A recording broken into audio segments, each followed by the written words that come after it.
Hey guys, in this video I'll teach you how you can remove duplicates in Microsoft Excel. So first, make sure you are on the home page of Excel. Then left click on your first cell, hold shift and highlight your last cell.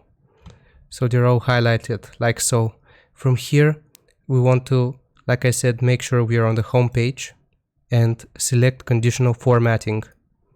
Then select the first option, highlight cell rules, and duplicate values. I'm going to leave this as it is. Just click on done and your duplicate values should be highlighted in red now. So as you can see, Mary, we got the same info twice. So I'm just going to highlight everything again. Like I said, left clicking, holding shift and pressing on the last cell. And from here, we want to click on data.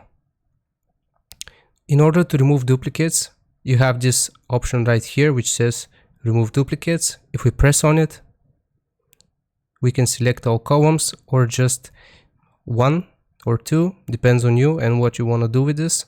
So if I leave it like so, select all columns and I click on OK, one of the values would have been removed. So now instead of 4 people here, or instead of 5 people, I have 4 people and the duplicate has been removed. If this helped you out, leave a like and sub, and I'll see you next time. Goodbye.